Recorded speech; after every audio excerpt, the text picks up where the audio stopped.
예. 제주도. 그래서 나는 그렇게 하고 싶지 않다고. 그냥 그때 막 차를 막 사서 우선 전국 일주를 하겠다고. 근데 일주일 동안 전국 일주가 되나? 안 되죠.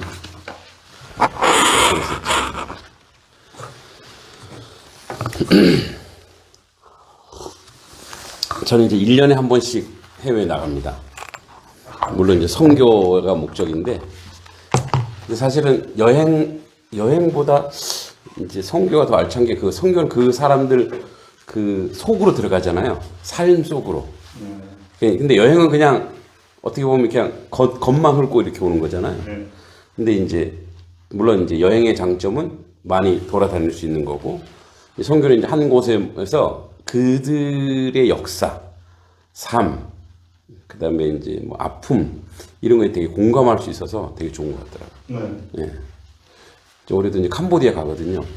캄보디아 이제 두 번째. 제가 이제 러시아 2번 갔다 왔고, 캄보디아, 필리핀 2번 갔다 왔고, 향수병이 있어요. 향수병. 그러니까 어떤 향수병이 있냐면, 동남아에 대한 향수병. 왜 그 냄새 있잖아요. 아주 쾌쾌하지만, 근데 그들이 그리워요, 이렇게. 그들의 모습, 그들의 삶, 또 그들의 아픔까지도. 그러니까, 필리핀 같은 경우는, 이제 제가 필리핀에 이제 맹인들 갔거든요.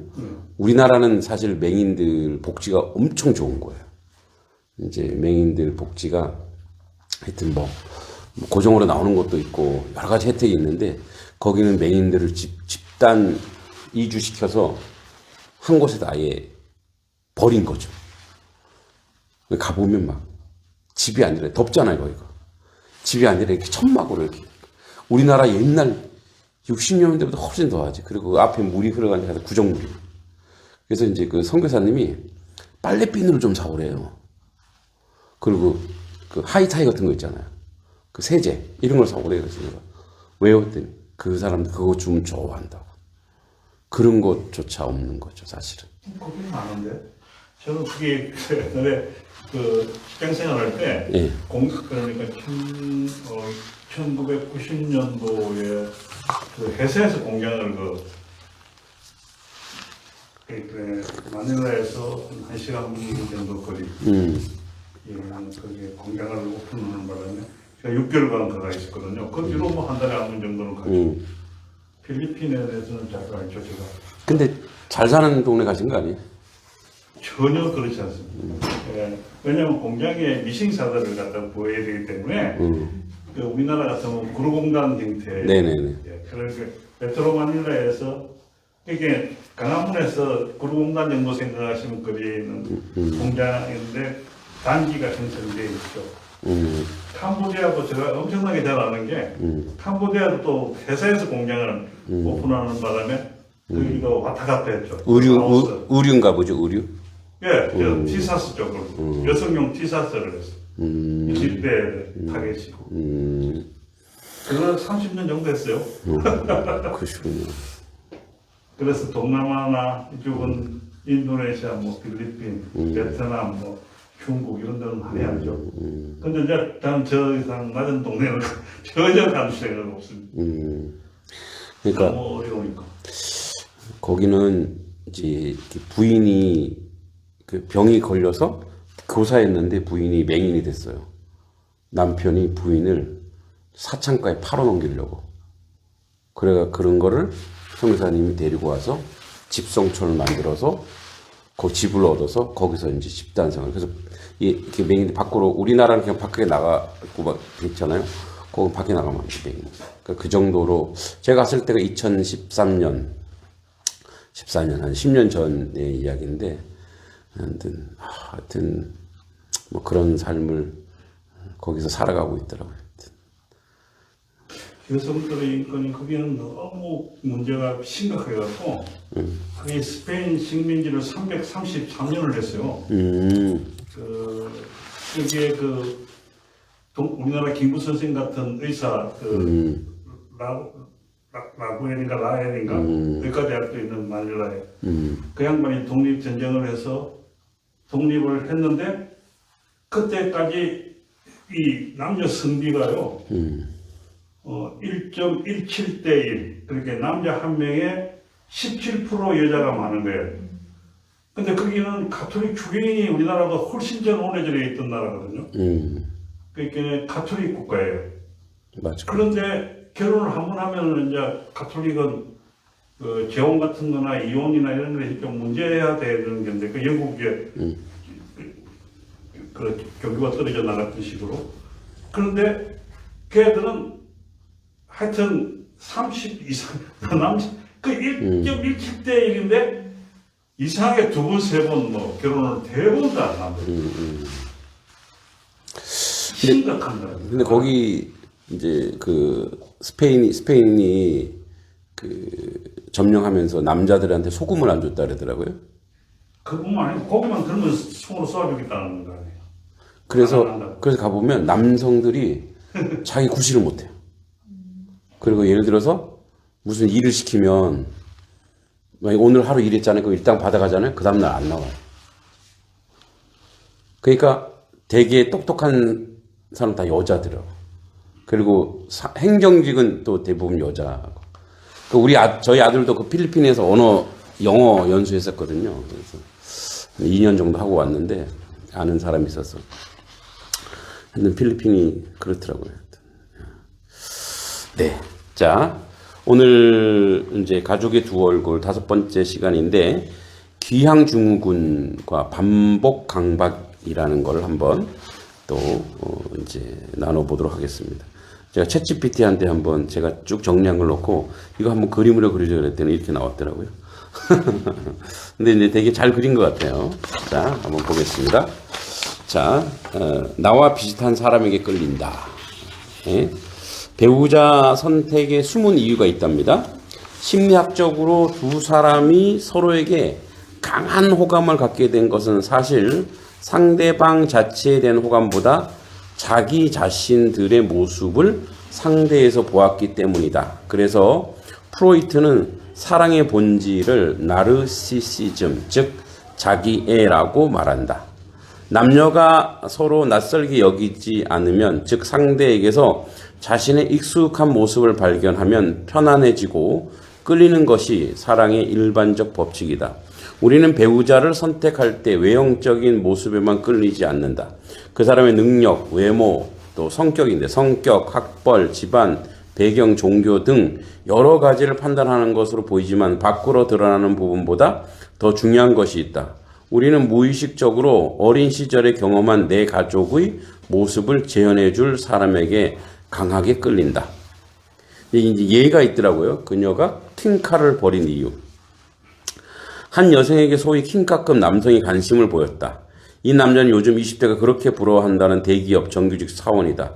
집안 배경도 괜찮고 무엇보다 반듯한 외모에 성격까지 따뜻하다. 주변 친구들은 킹카가 제 발로 다가오니 얼마나 좋겠느냐며 부러워하고 샘을 낸다. 그러나 그녀는 그를 부담스럽게 여겼고 이를 안 남자도 그를 떠났다. 주변에서는 이해하지 못했다. 얼마 후 이 여성에게 또 다른 남자가 다가왔다. 이번엔 외모, 자꾸 성격이라 썼네요. 습관인가 봐요.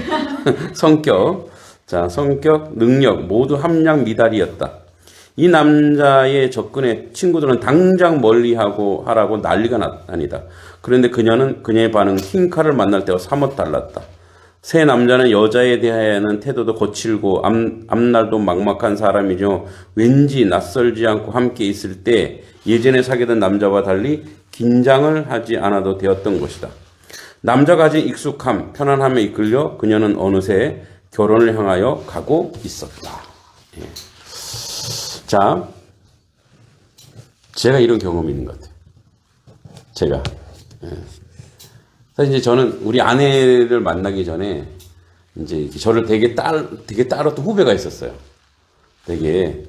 근데 그 집안이 어느 정도냐면 우리 선생님 무역회사듯이 아버지가 무역회사를 하더라고요. 그리고 이제 거기는 이제 딸만 셋이야. 딸만 셋인데 여기가 이제 둘째 딸이고 첫째는 옛날에 서울대 항우석 교수 알죠? 항우석 교수 팀에 있던 그런 자매고 수의학을 했다는 얘기. 예, 수의학, 서울대 수의학. 그러니까 이제 하여튼 뭐 그리고 이제 얘가 둘째고 이제 막내도 하여튼 근데 이제 이분이 그 뭐죠? 그 이제 사윗감을 이렇게 하면서 이제 제가 이제 뭐 사윗감도 아니고 그냥 후배라서 갔는데 그 집에 갔는데 집이 어디더라? 수진가 어딘데 하여튼 아주 이렇게 정원 있고 별장 있는 집이더라고요. 근데 저를 이제 왜냐면 남자가 없으니까 자기 사업을 좀 이렇게 같이 할 그런 이제 사위를 제 물색하는 거예요. 그 첫째 사위 때 가운데 사람 의사지 이미. 그러니까 이제 제가 이렇게 좀 하니까 이제 막 탐을 내시는데 엄청 부담이 되더라고요, 제가. 그런 것 자체가 부담이 되고 하여튼 이 친구도 후배도 결국은 유학 가서 이제 보스턴 유니버시티에서 이제 설치 설치 예술 학과를 나오고 거기서 이제 남자 만나서 이제 줄리엣 음대 나온 남자 만나고 잘 되긴 했는데 그때는 막 그 아버지가 이렇게 되게 좋잖아요. 조건이 되게 좋고 나 가진 거고 하면 좋은데 생각을 하면 좋겠다라는 생각도 있지만 또 다르게 생각해 보면은 왜냐면 이런 생각이 드는 거죠. 제가 이 기울어지면 안 돼. 응? 만약에 나랑 비슷한 여자랑 만나야 되지. 그렇지 않으면 내가 나중에 이 장인어른한테 의지할 것 같은 그 나약한 인생이 될 것 같은 그런 걸 막 생각해 갖고 이제 제가 일부러 옆에 오지 마. 내 옆에 오지 마. 너 이렇게 하지 마. 막 그랬는데 하여튼 그래서 이제 저희 아내 목회자 집안이고 그래서 제가 생각하기에 참 편안했거든요. 그래서 결혼을 잘못했다 이런 얘기는 아니고 이런 익숙함이 있는 것 같아요. 이런 익숙함이. 그러니까 이제 이 여자가 말하는 게 상담하면 우리 집에 있는 남자들과 비슷한 느낌이었어요. 이렇게 얘기하는 것 같아요. 그러니까 상담을 하면서 어떤 편안함을 느꼈냐고 묻자 이렇게 대답한 것이다. 그녀는 가정폭력을 행사하던 아버지와 알코올 중독자인 오빠가 있는 집안에서 자랐다. 새롭게 만난 남자가 주는 편안함은 그녀의 무의식 속에 자리 잡은 오빠의 모습에 익숙했기 때문이었던 것이다. 이것을 일명 기향증후군이라고 부른다. 기향증후군. 그러니까 자기 자신에게 이렇게 어떤 남자가 끌리는데 자기 자신의 이제 그 기향증후군이라고. 그래서 그 익숙한 것이 편한 것이 이 사람이 나하고 맞는구나라고 이제 오해하고 착각할 수 있다라는 거죠. 네, 우리 보석이 어머니 이제 유일한 여자분이시니까 어떠세요? 혹시 남편을 고르실 때 편안하고 익숙함이 혹시 이렇게 이제 긍정적인 것도 부정적인 게 있으니까 친정의 이제 아버지나 오빠 있으신가요? 오빠 어디 비슷해요? 아니요. 완전 달라요? 완전 상반. 완전 반대. 그 뒤에 그것도 나와요. 반대인 경우가 잘못된.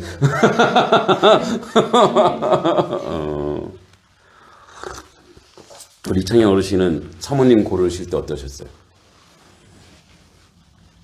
중매신가요? 아니면 이렇게 연애신가요? 중매 결혼을 했어요. 딱 마음에 드셨어요? 처음 보실 때? 아니 처음 마음에 안 드는데 네. 그 한 달 사이 한 3번 선을 봤는데 우리 집사람이 처음 봤어요. 첫 선을 본 사람인데 자꾸만 그 두 번째 보는 사람, 세 번째 보는 사람이 비교가 되면서 생각이 나는 거예요. 구간이 명간이었군요. 그래서 그렇게 하고 있는데 그 옛날에는 그 중매쟁이가 있잖아요. 네네. 그 사람을 한 번 보고 어떡하냐, 한 번 더 보라는데 한 번 더 보고 또 한 번 더 보고 이러다가 자꾸 보면 익숙해지잖아요. 그러니까 그 편안함에. 그러니까 나이도 이제 30살이 넘고 그러니까 막 그때는 다 30세 이전에 결혼을 했거든요. 맞아. 30대 넘어가면 막 늦었다 막 그랬죠. 그때. 그런 어떤 게 와서 독촉도 맞습니다. 제가 2000년도에 2000년에 결혼했거든요. 근데 제가 그때 32살인가 결혼했어요. 네. 근데 늦었다고 막 그랬어요. 32살 결혼해도. 지금은 엄청 빠른 거죠, 32살이. 84년도에 했는데 늦었다고 그랬습니다. 그러시군요. 이제 지금 또 생각해 보니까 그죠? 이렇게 우리가 이제 이런 기양증후군이 좀 있는 것 같아요. 그러니까 저도 이제 저희 아내에게서 찾는 게 뭐냐면, 저희 어머니는 아주 깔끔으로 좀 유난했던 게 좀 있었던 것 같아요. 그러니까 이제 뭐냐면, 그러니까 내가 집에 가면 이제 너 혼자 있고, 필요하세요? 아니, 가져왔어. 예, 가져왔어. 이제 혼자 있고, 이렇게,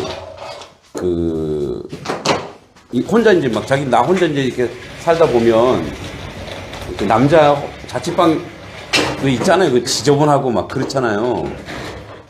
근데 이제 집에 가면, 이제 내 방이 있고, 뭐, 하여튼 아주 깨끗한 거예요. 집에 가면.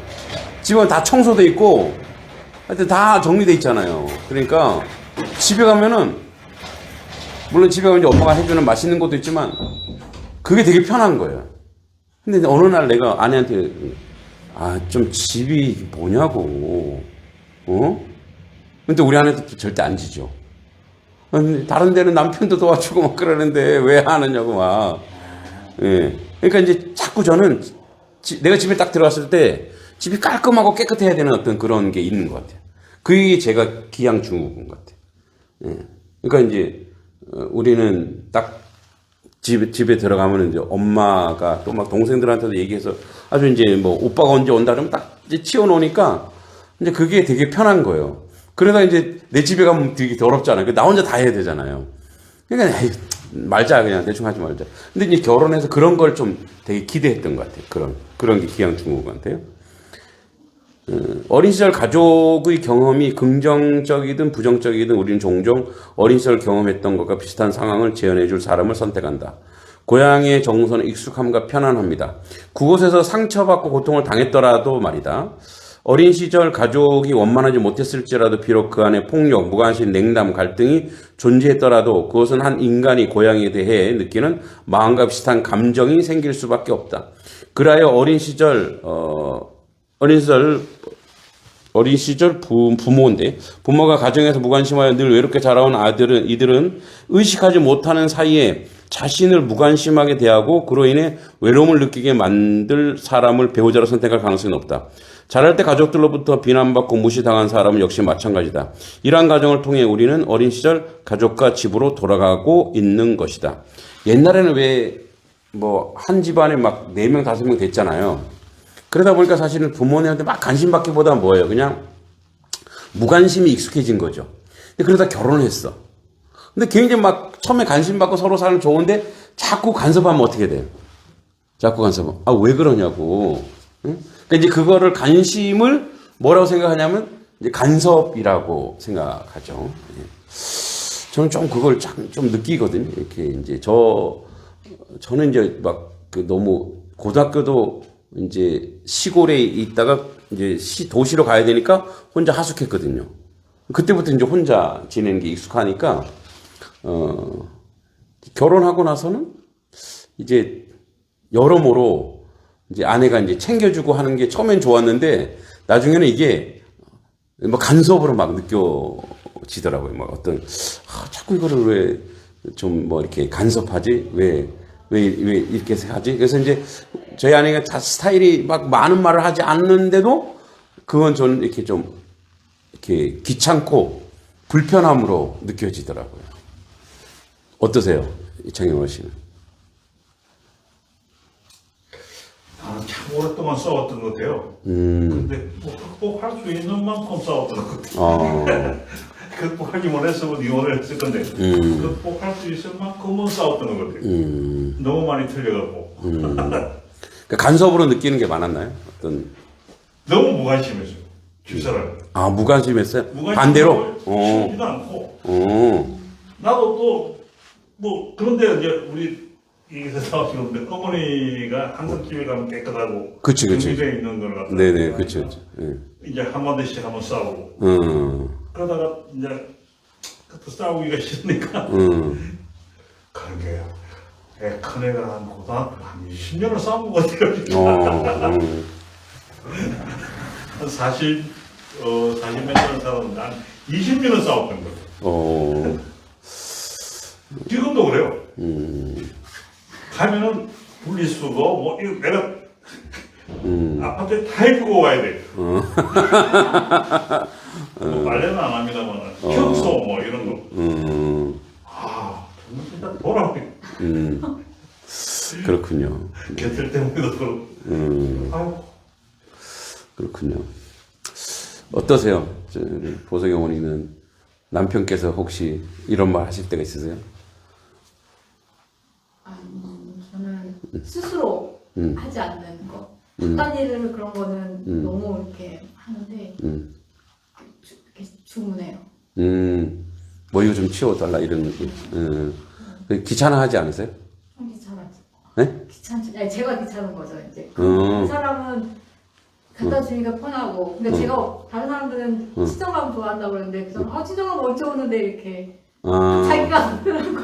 자기가 갖다 주고 뭐 이렇게 다 네, 너무 잘해주시네. 이런 걸 원하니까 저희 집은 알아서 자기 필요한 거 다 알아서 이렇게 하다가 이 사람은 왜 뭐 자꾸만 나한테 시키지? 이런 게 처음에 막 이렇게 있었던 제가 이제 그 교회 사역을 하면 주일날 하고 월요일날 좀 쉬는 날이잖아요. 보통 월요일날 이제 목회자 쉬어요. 그래서 이제 조금 규모 있는 교회 있을 때는 월요일날 쉬니까 내가 당신 뭐 피곤하니까 내가 오늘 아내 데이 만들고 내가 요리할게요. 근데 조금 이제 뭐랄까 이제 물론 그때도 일을 많이 했지만 그래서 월요일날은 좀 쉬자. 왜냐면 그때는 애들이 어려서 애들이 이제 막 3명이나 되니까 어려서 그래서 이제 교회 주방에 가서 막 요리하고 그다음에 이제 우리 같이 사역했던 그 전사님들 가족도 불러갖고 내가 막 요리해 먹이고 막 그렇게 했거든요. 근데 그걸 한 몇 년 했어요. 근데 이제 바빠지니까 이게 월요일이고 뭐가 없는 거야. 그러니까 월요일도 일을 하니까 어느 날 그런 거야. 뭐 왜 아내 데이 이제 안 해줘. 아내 데이가 지금 어디서 지금 남편 데이 좀 해줘.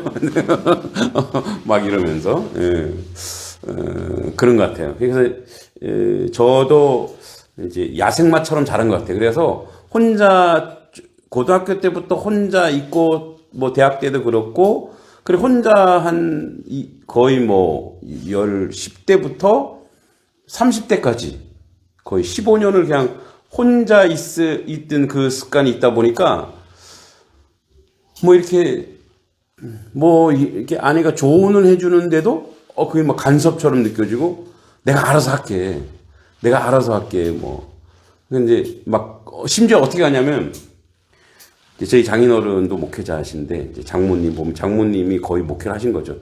장인어른의 이제 부족함을 장모님이 채우는데 이렇게 보면은 이제 장모님 되게 착하신데 장인어른에게만 안 그러시더라고. 이 잔소리 저 잔소리. 그래서 내가 당신 장모님 닮았네? 그거 어떻게 봐서 좋아하세요? 그렇게 끄떡끄떡 하십니까? 아니요. 그러면은 선 넘네. 우리는 이제 우리 안에서만 얘기하고 뭐 남편이 이렇게 바깥으로 나가는 거 금기였는데 그건 내가 미안하네. 뭐 이렇게 이제 우리 철칙이 싸워도 애들 앞에서 싸우지 말고 부모한테 흉 잡지 말고 뭐 이런 이제 원칙을 세웠었거든요. 그래서 이제 그랬는데 하여튼 그렇게 막 나오게 되더라고. 사람이 그런 식으로 그죠? 결코 좋은 기억이 아니었음에도 왜 어린 시절 가족의 모습으로 돌아가고 힘든 인생살이를 반복하는가? 어린 시절 풀지 못한 가족 간의 갈등 고리가 다시 한번 풀고자 하는 무의식이 작용하기 때문이다. 그러니까 어린 시절에 있는 맺힌 게 있대요. 그 맺힌 거를 풀려고 하는 게 이런 거라는 거예요. 이제 여기 저자의 아내가 남편을 선택한 이유가 있대요. 그래서 자기는 자기 공부 열심히 하고 멋있어서 선택한 줄 알았더니 불쌍해서 어느 날 이렇게 뒷모습을 보는데 너무너무 불쌍하고 너무너무 안타까워 보여서 저 사람은 내가 구해줘야 될 사람이다 생각했는데 딱 보니까 이 자기 부인의 아버지가 하여튼 엄마가 모든 걸 다 했대요. 아버지가 고등학교 선생님이었는데 이제 사업한다고 학교 교직 그만두고 사업하면서 빚지고 막 망하고 뭐 그러니까 엄마가 뒤처리를 다 했대요. 엄마가 모든 걸 다 했대요. 이제 그게 이제 자기 몸에도 배인 거야. 그래서 그런 남자를 보니까 아, 저 남자는 내가 해주지 않으면 안 되겠구나. 나밖에 없겠구나. 그랬다라고 얘기하더라고요. 그래서 이 기양증후군에서 벗어나려면 자신의 가족을 객관적으로 바라보아야 한다는 거. 자기의 가족이 그냥 우리 내 가족이니까 혈연이나 뭐 이런 감정으로 보지 말고 만약에 내가 제3자로서 우리 집을 보면 어떻게 볼까? 우리 집은 어떨까? 제3자 입장에서 어떤 집안인가? 그러니까 이제 제3자에서 제가 이제 우리 어렸을 때 제가 자란 가정을 보면 저희도 보면 아버지가 거의 뭐 나가서 사고 치는 스타일이거죠. 사고 치는 스타일. 그 엄마가 사실 뒤처리 다 하는 그런 스타일인 거죠. 그리고 항상 이제 저희가 뭐 돈이 필요하면 항상 엄마한테 엄마 얼마 줘, 엄마 얼마 줘 이런 식으로 그렇게 했던 것 같아요. 그래서 자신이 가족 공동체에서 얼마나 상처받았고 힘들었는지 자신의 감정을 제대로 헤아려야 한다. 이렇게 자신과 가족을 들여다보는 작업을 하고 나면 배우자 선택의 만남 속에서 발생하는 불안과 긴장에 더 초연할 수 있다. 그러니까 이 기양증후군 속에서 남편과 아내를 선택하면은 나중에 반드시 문제가 생긴다는 거죠. 그래서 그거를 직면하고 객관화해서 볼 수 있는 그런 게 좀 필요하다고 얘기해요. 자, 이제 두 번째는 이런 거. 이거는 이제 반복 강박인데 앞에와 좀 연결되는 그런 부분이 좀 있습니다. 그러니까 이제 상처를 피하려다가 더 큰 상처를 만난다. 어떤 여자가 남편의 외도로 고민한 여자예요. 30대 여성인데 이제 자기 자신의 어머니를 보면서 자기는 절대로 저런 아버지와 결혼하지 않겠다고 다짐하고 기도까지 했대요. 17년 동안 기도했대요. 그래서 어떤 남편이냐? 부인밖에 모르는 남편을 만나게 해달라고 기도했대요. 그 기도에 만난 남편은 아버지처럼 외모나 능력에서 형편이 없었지만 그 아버지가 왜 외도를 했냐면 여자가 끊이지 않았다는 거예요. 돈 많지, 능력 있지, 잘생겼지. 그러니까 주변에 여자가 끊이지 않았다는 거예요. 그래서 그 엄마가 늘 집에서 밥 해놓고 뭐 기다리고 있으면 맨날 엄마가 기다리기만 하고 그래도 엄마는 이혼하지 않고 그냥 돈은 있으니까 집에 돈은 있으니까 이제 그렇게 하는 거 보면서 자기는 절대 저 아빠 같은 남자랑 만나지 않겠다. 그 기도를 해서 그런 남자를 이제 찾았어요. 이 기도 응답이 딱 찾았어요. 그래서 이 사람은 정말 이제 외모, 능력 다 형편없어요. 그리고 자기가 보기에 자기만을 사랑하는 것 같았어. 처음엔 행복했어요. 근데 그 남편도 외도를 했어. 그래서 엄마와 다른 인생을 살고자 했으나 엄마보다 자신이 더 형편없는 인생이라는 것을 알게 되었다라는 거예요. 제가 이제 청년 때 이렇게 대학 다닐 때 방구하기가 좀 어렵고 하니까 아는 교회 형이 그 형이 지휘자였는데 자기네 집에 방이 2층에 방이 하나 남으니까 거기 와서 같이 지내자 그러더라고요. 네가 뭐 전기세나 이런 거나 내라 그러더라고요. 너무 얼마나 좋아요. 고맙다고 갔는데 들어가면서 비극의 전조를 제가 봤죠. 그 집안의 모든 이야기를 다 보게 된 거예요. 이제 2층 집인데 그 남현동에 관악구 남현동 2층 집인데 그 아버지가 이제 법무사예요. 법무사. 법원에 한 20년 근무하고 옛날에 20년 근무하면 법무사 자격증을 줬어요. 이제 시험 보는 것도 있지만. 근데 그게 이제 뭐 행정 처리하면서 변호사만큼은 아니어도 돈을 좀 많이 벌어요. 그게. 그리고 집도 사고 막 하는데. 근데 이제 이분이 잘났어요. 키도 크시고 잘났는데. 이거 이제 이 바람 잘 날이 없는. 근데 그 아들이 그걸 뒤치다거리 하는 거예요. 그 아는 형이. 근데 놀라운 거는 이 형이 이제 친하잖아요. 친한데 이 형도 똑같더라고요. 제가 보기에. 그러니까 아버지를 보면서 자기는 나는 그러지 않을 거야 하고 했는데 그래서 내가 그게 이제 내 청년이고 형이니까 내가 그랬죠. 교회도 다니니까 형 이건 잘못된 거 아니냐고 내가 이제 알게 됐어요. 이제 왜 알게 됐냐면 어떤 자매가 연애 편지를 써준 거예요. 결혼했는데 이 형님한테 근데 그걸 걸렸어. 부인이 잡았어. 그래갖고 부인이 나를 옆에 내가 옆방에 있었는데 내가 거기서 법무사에서 나도 이제 사법시험 한번 준비한다고 알바를 했었는데 이라 야 그거 너한테 쓴 편지라고 해. 그래서 내가 뭔데 그랬더니 그 자매가 연애 편지를 쓴 거를 제 거를 그 형이 가져갔다라고 해달라는 거예요. 내가 이제 형수하고도 되게 친하거든요. 형수도 교회 누나니까. 이게 무슨 죄를 짓는 거야 이게. 중간에서 나를 어떻게 하라고. 이 집 괜히 들어왔다. 그래갖고 처음에는 그랬어요. 그랬더니 그 형수가 알았어. 그러더니 이제 형수가 나중에 그 옛날 삐삐잖아 삐삐로 나한테 연락을 한 거예요. 너 나 좀 보자. 근데 가기 싫어 죽겠는 거야. 카페 갔는데 누나가 내면 똑바로 봐. 그래서 내가 나 똑바로 못 봐. 솔직히 얘기해.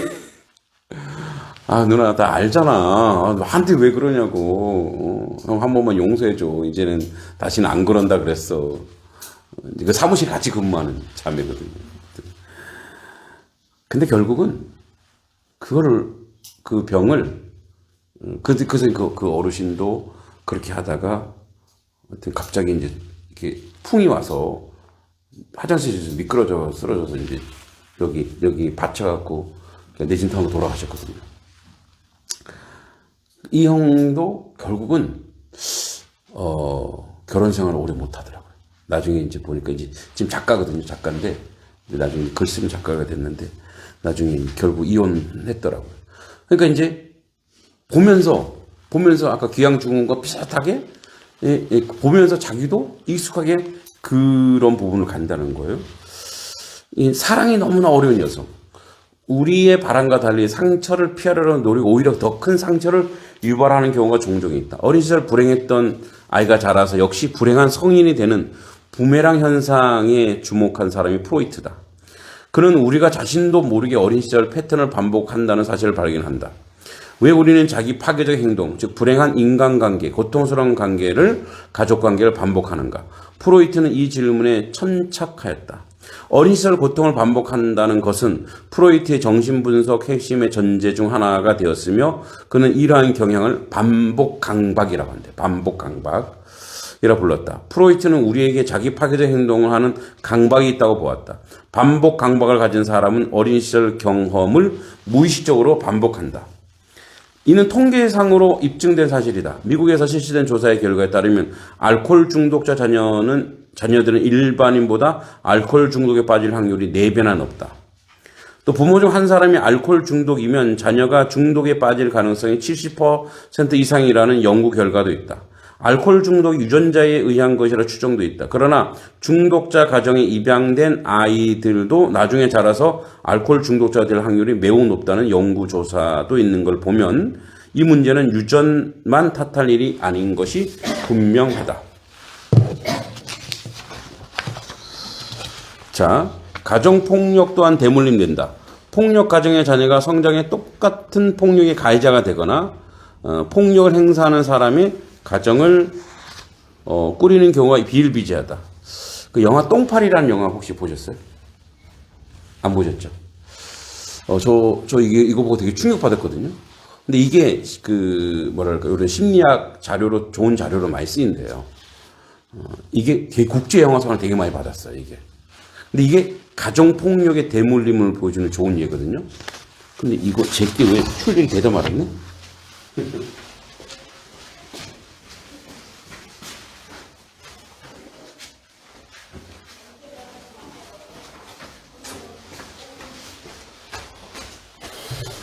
자, 거기 이제 영화를 보면 하여튼 아버지에게 그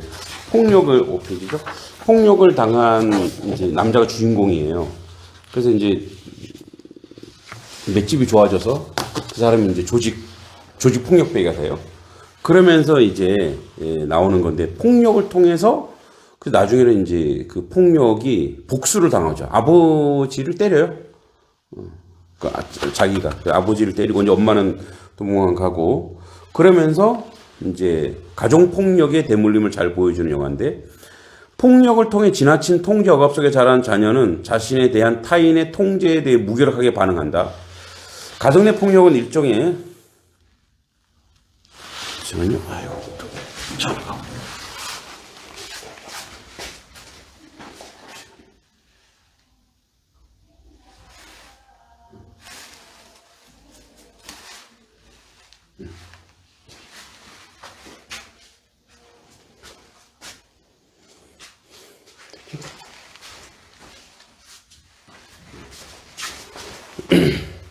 그래서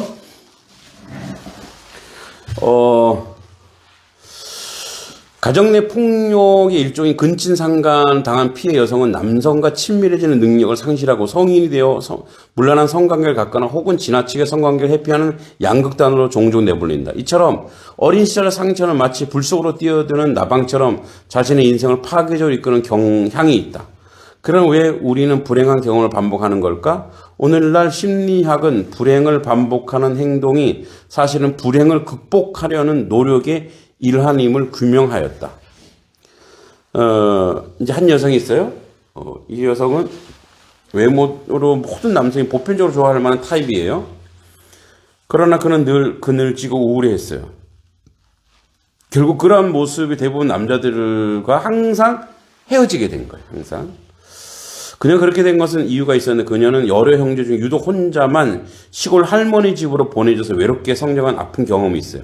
그러니까 그때 이 여성이 느낀 건 뭐냐면 많은 형제가 있는데 자기만 시골 할머니 집에 간 거죠. 뭐 이유가 있었겠죠. 근데 그게 이 여성에게 버림받았다 생각한 거예요. 자기는 부모에게 버림받았다 생각해서 그래서 이제 어릴 적 경험이지만 그녀에게 지워지지 않는 큰 상처가 됐죠. 그 마음속에 깊은 곳에 자리 잡은 어린 시절의 상처는 이 여성에게 사랑하는 사람이 자신을 언젠가 떠날 것이라는 불안한 마음을 늘 이제 품게 된 거죠. 불안한 마음을. 버림받으면 어떻게 하나 하는 조바심 때문에 상대방이 조금만 화를 내거나 불친절하면 여성의 불안감은 더욱 심해지고 불안감 때문에 사랑하는 사람에게 지나치게 매달릴수록 상대방은 쉽게 질렸고 결국 그녀의 곁을 떠나버리곤 하죠. 그러니까 그 어린 시절에 자기가 받은 상처, 아픔이 이제 해결되지 못하고 극복되지 못하면 그것이 이제 지난번에도 얘기했지만 어른이 되어서도 계속 그 상처가 남아서 우리 트라우마 얘기하면서 얘기했죠. 트라우마가 되어서 계속 자기에게 온다 그랬죠. 그래서 이 트라우마를 유령이라죠. 유령. 자기가 항상 자기를 쫓아다니는 거예요. 네, 이게 버림받으면 어떡하나 이런 식으로. 그래서 이제 이 여인은 뭐랄까 남자가 언제 나를 버릴지 모르니까 미리 지레 짐작을 하는 거죠. 내가 먼저 버리거나 아니면 내가 먼저 이렇게 내치는 그런 거죠. 어린 시절 부모에게 받은 상처를 다시 경험하지 않고자 하는 행동들이 오히려 이 여성의 발목을 붙잡고 힘들게 하는 것이다. 자기 파괴적 행동이 꼭 세상을 자포자기하고 자학하는 것만으로 의미하지 않는다. 자, 의도와 달리 자신을 보듬어 안기보다는 늘 불안과 외로움으로 밀어넣어 그녀의 행동 또한 자기 파괴라 할 수 있다. 자, 대인관계의 어려움, 배우자 선택의 혼란, 만성적 부부 갈등, 가정폭력, 중독, 아동학대, 만성적 가난, 불행한 삶을 살아가는 사람들의 공통점이 있다. 그것은 바로 어린 시절 상처에서 자유롭지 못하다는 점이다. 우리는 어린 시절 가족 관계를 통해 세상에 대한 밑그림을 그린다. 그 가족 관계가 세상을 보는 시각이 된대요. 그 가족이 한 세계가 되어서 그래서 세상을 가족의 이제 프리즘으로 가족이라는 안경으로 세상을 보는 거예요. 네. 그래서 이 여성 같은 경우는 버림받았다 생각하기 때문에 세상이 언제 또 나를 버릴지 모른다. 그러니까 이제 그 경계가 그 불안감이 대인관계를 되게 힘들게 하죠. 굉장히 힘들게 해요. 이렇게 보면 학생들도 그렇고 이제 저도 관계하는 사람들 중에 그런 분들이 있어요. 굉장히 좀 너무 이렇게 너무 이제 이렇게 의지를 많이 하니까 처음에는 상담도 하고 괜찮은데 계속 시간이 지나면 그게 너무 불편해지는 거죠. 그게 너무 힘들어지는 거예요. 그러니까 이렇게 자기 스스로 독립하지 못하는, 주체적이지 못하면 굉장히 이제 힘들어지고 그 파괴적인 그런 이제 성품과 성격으로 막 치달아가는 거죠. 그래서 그러니까 이제 우리가 늘 우리 이제 부모님들한테 얘기하지만 지금 아이들을 형성할 때 이 어린 시절에 유년 시절에 이제 유년 초등 시절에 아이들이 충분히 자기가 사랑받고 있다라고 생각하지 못하다면 자기가 인정받고 자기가 소중한 존재다. 자기가 가치 있는 존재다. 이렇게 자기가 이렇게 사랑받지 못하면 그 세계관으로 세상을 보기 때문에 항상 세상에 가서 왜곡되거나 상처받거나 아픔을 느끼는 경우가 상당히 많더라고요. 제가 이제 학원 원장을 할 때 이제 저희가 그 성남에서 제가 이제 국어 논술학원 원장을 했는데 제가 학원을 차린 건 아니고 이제 그 학원이 회사여서 하나 이제 지점장을 하는 이제 강의도 하는 그런데 근데 이제 이 선생님 한 분인데 여자 선생님이신데 굉장히 여기 나온 좀 키도 크고 정말 참 그 외모도 출중하시고 굉장히 좋으신 분이세요.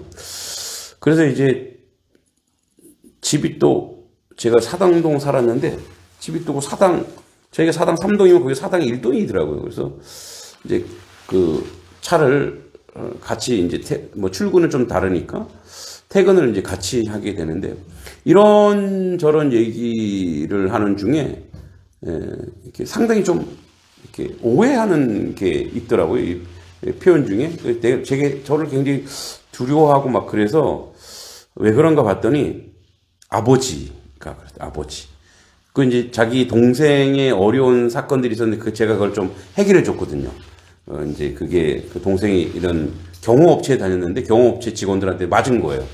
그래갖고 이제 제가 이제 사촌 형이 경찰이라 이렇게 알려주고 했는데 이제 어느 날 그 봉투를 주는 거예요 저한테.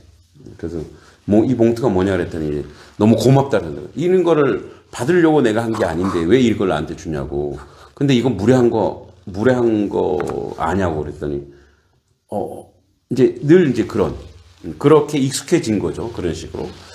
그러니까 우리가 어떤 환경과 어떤 상황이 딱 생기면 그 상황, 그 가족 간에 있는 문화가 그 사람의 세계관이 된 거예요. 그래서 가장 위험한 게 뭐냐면 부정적 세계관을 가지고 있으면 또 너무 긍정적이어서 다 그래서 너무 부정적인 세계관을 가지고 있으면 세상을 보는 것 자체가 부정적인 거예요. 예. 아까 얘기했듯이 내가 버림받을 것 같고 저 사람이 조금만 요런 말만 조금만 해도 저 사람이 나를 싫어하는구나. 그래서 어떻게 해요? 이미 거기에 이제 상처가 된 사람은 그런 부분에 있어서 계속 지속적으로 세상을 바라보는 시각이 달라지는 거예요. 그래서 거기 이제 빨간색이 세상에 대한 낮은 기대치를 갖는 아이는 현실을 있는 그대로 보지 못하고 왜곡하기 쉽다. 그죠? 이미 내가 다르게 보는 거예요. 이미 세상을. 저놈이 언젠가 나를 골려 먹을까? 나를 언젠가 이런 말이죠. 나를 이렇게 이용해 먹을까? 이제 그렇게 생각하는 거예요. 그 현실을 부정적으로 볼수록 불행의 패턴이 반복될 가능성이 높아진다는 거죠. 그래서 계속 그게 반복돼요. 그 사이클이 자기 안에서 돌아가는 거예요. 그 버림받았던 또 폭력을 당했던 아픔을 당했던 그게 계속 돌아가니까 그 돌아가는 것 때문에 관계가 무너지고 그래서 자기 증명을 하는 거예요. 자기 안에 증명, 왜곡된 증명이죠. 거봐, 세상은 이래. 거봐, 믿을 놈 아무도 없어. 거봐, 안 되잖아. 특히 부모로부터 배신을 당하잖아요. 가장 가까운 사람에게 배신을 당하면 그 다음부터는 누구도 믿지 못하는 그런 사람들. 가장 가까운. 그 배신이라는 게 뭐겠어요? 뭐 장난으로 뭐 해준다 해도 못 해준다 이런 배신이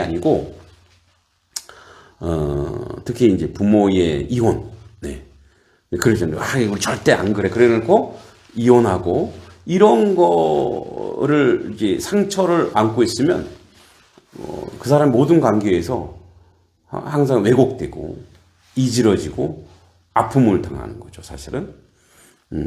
근데 이제 이걸 치유하는 거는 저도 이제 경험했는데 결국 불행은 아이 자신의 일부가 되어 일생 동안 조종당하게 되고 줄에 매달린 꼭두각시처럼 계속 그 불행이 아까 앞에 얘기했죠. 계속 반복되는 거죠. 예. 그래서 반복 강박이에요. 계속 그런 강박 속에서 그 아픔 속에서 살아가게 되는 거죠. 자, 글쓰기로 내면 아이와 대화하기.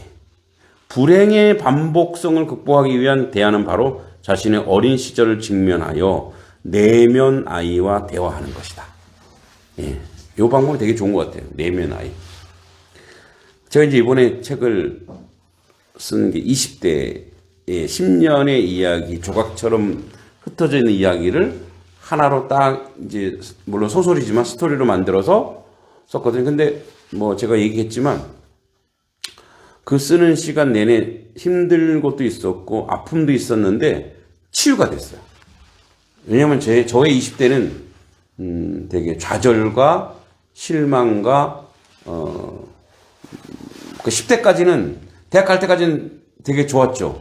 물론 뭐 힘든 것도 있었지만 근데 20대에 내가 생각했던 세상과 완전히 다른 세상, 학교에서 배웠던 세상과 완전히 다른 세상. 그러니까 그 갈등이 너무나 크고 그래서 모든 게 나를 배신했구나. 특히 모든 게 나를 배신했구나. 그런 생각을 하면서 이제 또 뭐 학생 운동에도 가담하고 뭐 이러면서 그런 좌절과 아픔 속에서 20대에 막 종교에 기여할까 해서 절에도 가보고 하여튼 뭐 무전 여행도 해보고 뭐 자매들도 막 사귀어보고 뭐 하여튼 별별 다 했지만 그 저에게는 이제 로스트 제너레이션, 그러니까 잃어버린 시대였거든요. 그 시대가. 근데 그거를 이번에 좀 용기를 내서 어떻게 쓰게 됐어요.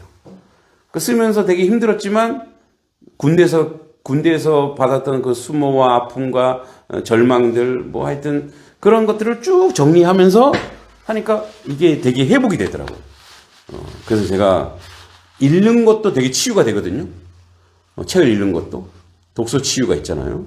그런데 쓰는 게 제가 보니까 10배 이상은 더 많이 치유가 되더라고요.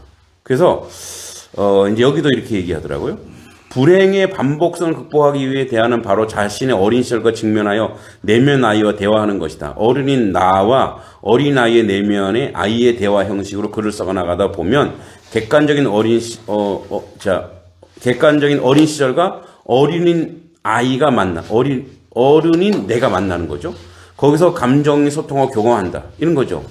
이제 어린 나를 만나는 거예요. 어린 7살, 8살에 이제 한쪽에는 8살의 동기, 그리고 지금은 50대의 동기를 만나는 거예요. 그래서 8살의 동기, 뭐 그때 나는 너무 외롭고 힘들었다. 왜 나를, 저도 이제 할머니, 할아버지 혼자 아버지 엄마가 떨어져 놨거든. 왜 엄마 아빠는 나를 버렸을까? 그러면 이제 여기다 쓰는 거예요. 그때 엄마 아빠가 이런 사정이 있었어. 그리고 내가 엄마 아빠 대신 용서할게. 미안해. 사랑해. 이런 식으로. 근데 이게 아무것도 아닌 것 같죠? 이거 한 줄 쓰기가 되게 힘들어요. 이거를 한 줄 써나가는데 너무너무 힘들고 막 눈물이 막 나요.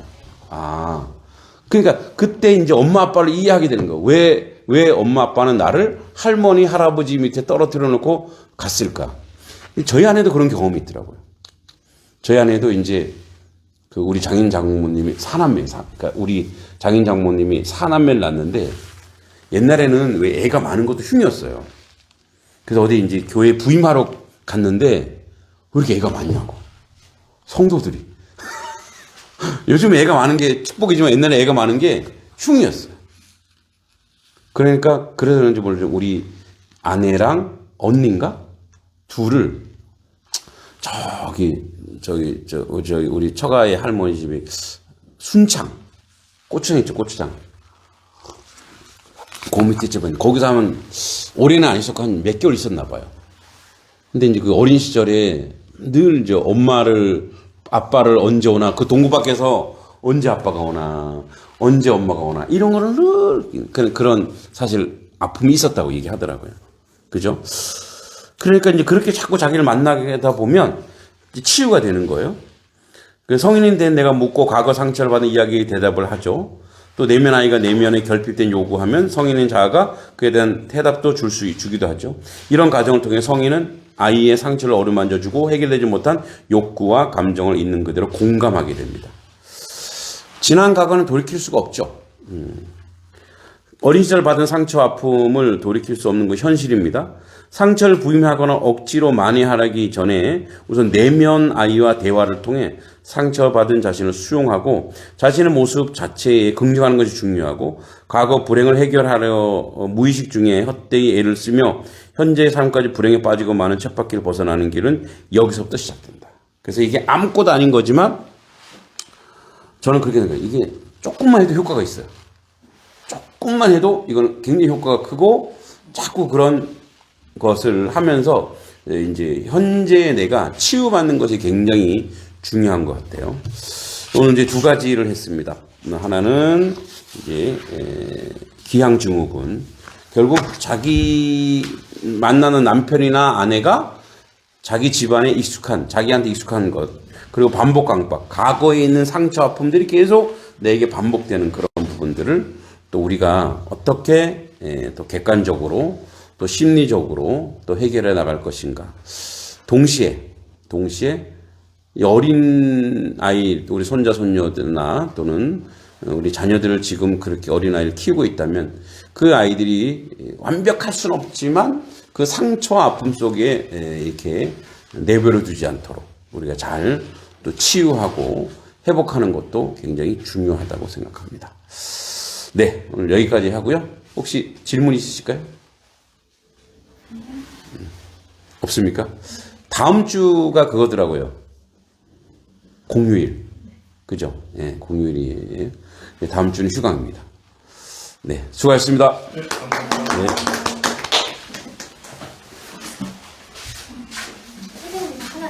이거 아이스크림 사왔어요? 네, 감사합니다.